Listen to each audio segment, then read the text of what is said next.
ያለው ወደ ገበያ ስትሄድ ስትነጋገር ጊዜ ስትጠብቅ ከወዳጅ ጓደኞች አርቲስቶች ጋር ደግሞ መጠባበቅ መከባበር የሚል አለና እከሌ ሲያወጣ ትንሽ ጋፕ ምናምን የሚለው አለ። ያን ጠቅሎ 1 አመት ፈጅቷል። መልሼዋለሁ። እሺ የአሁኑ አልበም እንዴት ነው ሲባል ያው እንደ ጊዜው ነው። የዛሬ ከባለፈው የሰራ ነው በዛ ጊዜ በነበረ በተረዳ ነው ልክ አብሮ ከጎን ካሉ አርቲስቶች ጋር አሁን ደግሞ ያለው በአሁኑ ጊዜ ካለው ጋር ነው። በጣም ተጠንቅቄ ጥሩ ስራ ሰርቻለሁ እላለሁ እኔ በግሌ ማለት ነውና አሪፍ ስራ ሰርቻለሁ። እምችለውንም እማልችለውንም አቅሜን ሁሉ ተጠቅሜ ጥሩ እንዲሆን አስቤያለሁ። ምክንያቱም እኔ ከራሴ ጋር ነው ሁሌ የምወዳደረው። ትላንትናዬን ማሸነፍ ሁሌም ህልሜ ነው። ትላንትናዬን ነው ዛሬ የተሻለ አድርጌ መስራት የራሴን ስራ ማሸነፍ ነው የምፈልገው። ከራሴ ጋር ነው የምወዳደረው። አሸንፌዋለሁ ብዬ ነው እንግዲህ ያው ከጓደኞቼ ጋር ያው ደሜሉላ ተጀምሮ እስኪጨረስ ከጎኔ ነው። እንግዲህ ጥሩ ነው ብዬ አምናለሁ። ዩቲዩብ ነው የተባለው እዚህ ጋር ይሄ ጥያቄ ድንገተኛ ነው ማለት አላሰብኩትም። ነው ዩቲዩብ ብዬ የማውጣት ፍላጎት አሁን የለኝም። ጠፍቼ ነው የመጣሁት ተረስቻለሁ የሚል ስጋት አለኝ። ማለት በዩቲዩብ ከፍቼ ለመስራት ትንሽ ስጋት አለኝ።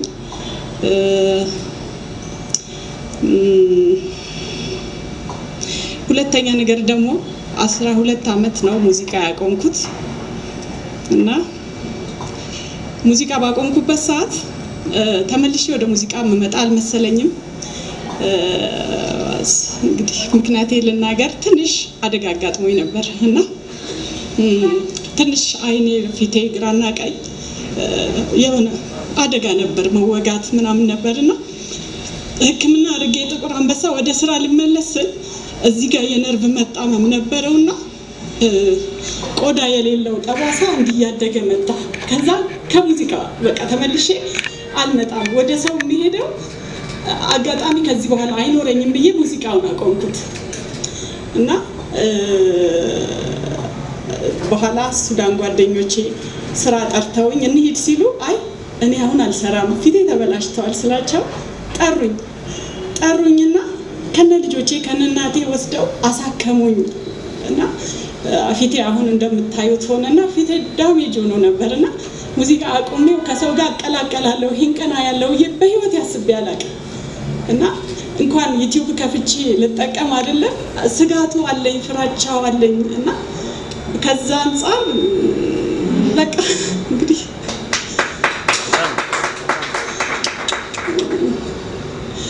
ሰብሮ መውጣት ምናምን የሚለው ሌላው ጥያቄና ጥራቱ የሚለው ነው። ጥራቱ ላይ ያው አንድ ነገር የሚሰራው ደረጃውን የጠበቀ ነው። ምክንያቱም እኛ በጣም ሰው አክብረ እያንዳንዷን ነገር ተጠንቅቀህ መስራት ጥያቄ ውስጥ አይገባም። ጥራት የሚባለው በቃ በአገሪቷ አለ ጥሩ ነው የሚባለውን ነገር ሁሉ ለሙያው ክብር ስንል ሁሉንም ተጠቅመናል እና ጥራቱ አያሳስብም ቆንጆ ነው ለማለት ነው። ከድሮና ካሁን ዘፈንሽ ልዩነት ባዘፋፈን ስታይል አንድ ሰው የራሱ ስታይል እና የሚወደው ነገር የሚዳብር እንጂ የማይለወጥ እንትን አለ በሙዚቃ እንትን ህይወት ውስጥና ያለህን ስታይል ያለህን ያዘፋፈን ከለር ያዘፋፈን የዘፈን ምርጫ ምናምን እንዳለ ሆኖ እሱኑ ማሳደግ በራሴ ስታይል የመጣሁት በነበረው ግን እሱኑ ይዳብራል አዲስ ይሆናል ይለወጣል አዲስ ነገር አለ ብዬ አስባለሁ። ብዛትና ተሳትፎ ያኔም ከተለያየ ዘፋኞች ጋር የሰራሁት አንድ አልበም ላይ ፊውቸሪንግ 3 ዘፋኝ ገብቶ ነበር ባለፈው። አሁን ደግሞ 2 አለ። ያው ሴት ዘፋኝ ሆነ ፊውቸሪንግ ከወንዶች ጋር ስትሰራ ተሳትፎ ስታረግ ለሰውም አዲስ ከለር አዲስ እይታ ነው። ያው በሙዚቃ ደግሞ ብዙ ጊዜ በኔትወርኩም በምኑም ወንዶች ሙዚቀኞች ያው ወንድሞቻችን ናቸው ያግዙናል። የነሱ ገዛ በጣም ያስፈልጋል። የነሱም ችሎታ አብሮ ሲሳተፍ ያምራል ብዬ ስለማምን ይሄ ትላንትም አለ ዛሬም አለ ነገም ይኖራል። ዋጋ አልበም እኔ ማለት በዘመኑ እንደሚሰራው አልፈጀሁም። ሁለተኛ ነገር ደግሞ አልበም ልጅህ ነው የምታወጣውን ዋጋ አትሰጠው ነገ ይክፈለኝ ብለህ ስሌት ውስጥ ሳትገባ በስሜት ያለህን ከስር እያገዝክ የምትሰራው ስለሆነ እኔ ዋጋ አልሰጠሁትም አላወጣሁለትም። ትንሽ ነው ብዬ ልለፈው። ምክንያቱም ለዚህ መብቃት ለኔ እኔ ብቻ ስለማቀው ዋጋው ዛሬ እዚህ ላይ ቆሜ ዘፈን መስራት መቻሌ ለኔ ትልቅ ነገር ነው። መደመጡ ትርፍ ነው፣ ቅንጦት ነው፣ ሁሉም ነገር ቅንጦት ነው። እኔ ዛሬ እዚህ ጋር መሆኔ ለኔ ትልቅ ነገር ነው። በዚህ እግዚአብሔርን አመሰግናለሁ።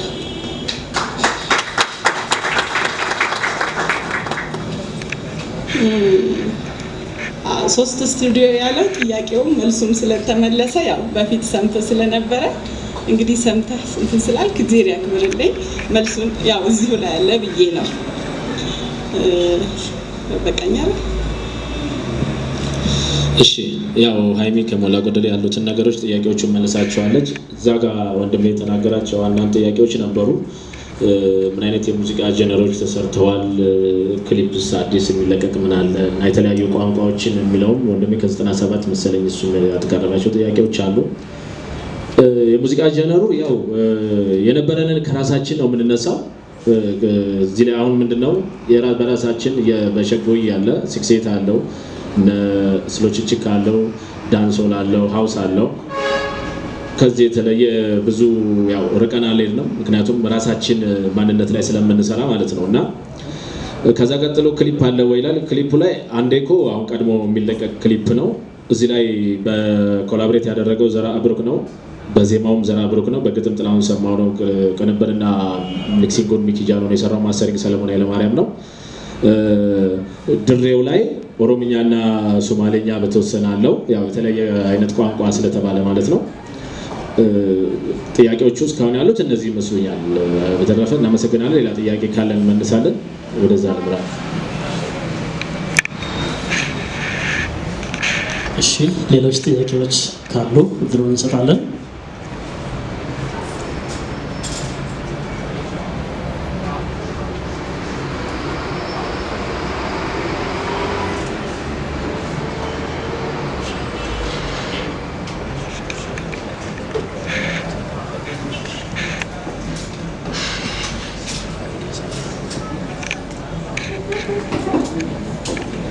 እሺ ጥያቄ ያለ አይመስለንም። በቃ ያሉትን ሌሎች ተጨማሪ ዝርዝር ነገሮችን እንጨምርና ቅድም ተናግሬያለሁ። እዚህ 12 ትራክ የያዘ አልበም ነው። ግንቦት 15 በናሆም ሪከርድስ ይወጣል። እዛ ላይ እንግዲህ ያው ሁላችሁም ከዛሬዋ ቀን ጀምሮ ባለው ፕሮሞሽን እንድታግዙ እንድትተባበሩን፣ ሚዲያውም ያው ለሙያተኛው አጋር ስለሆነ ይህንን በድጋሚ ለማስተላለፍ ፈልጋለሁኝ። እዚህ አልበም ላይ ወንደሰን ይሁን ከግጥም ልጀምር። ወንደሰን ይሁን በግጥም ናትናኤል ግርማቸው፣ ፍሬዘር አበበ ወርቅ፣ ሄኖክ ሰይድ፣ ሲሳይ ዘረጋሃሪ አለ፣ እልፋገድ ምሽው አለ በግጥም። በዜማ ደግሞ አህመድ ድንቢ፣ ምስክር አወል፣ ምረታብ ደስታ አለ፣ ዘር አብሩክ ሰማው አለ። በሙዚቃ ቅንብሩ ያው ቅድም እዛም ጋር ወንድሜም ተናግሮታል። 3 አቀናባሪዎች ናቸው። በማስተሪንግ ሰለሞን ኃይለማርያም፣ በቅንብር ሚኪጃኖ 6 ትራኮችን እዚህ ላይ ተሰርቷል። ታምሮ አማራ 5 ትራኮችን ሰርቷል። ብሩክ አፈወርቅ 1 ትራክ ሰርቷል። ያንንም ያደረግንበት ሁኔታ ያው አሁን ላይ ባለው የሙዚቃው ኢንዱስትሪ ላይ ፊት ያደርጋሉ ብለን ስላሰብን ሙዚቀኞቹም ሁሉም አሉ የተባሉት ወጣቶቹም አንጋፋዎቹም እዚህ ላይ ተሳትፈውበት ጥሩ አልበም የምንችለውን ነገር ለመስራት ሞክረናል። አሁን ያሉት ሙያተኞች ያው ምን ያህል ስራ እንደሰሩ እናንተም ታውቋቸዋላችሁ። ለሚዲያው አዲስ አይደሉም፣ ለህዝብም አዲስ አይደሉም እና ከዚህ በላይ ዋናው እንግዲህ እግዚአብሔር ይጨምርበት ነው። በትልቅነት ግን ያው የእናንተ ገዛ ያስፈልገናል። በድጋሚ ከዛሬዋ ቀን ጀምሮ እሱ እንድታገዙን በማለት ሁሉንም በመወከል ይህን ሀሳብ ለማስተላለፍ እወዳለሁኝ። ብሩክ ሀሳብ ካለ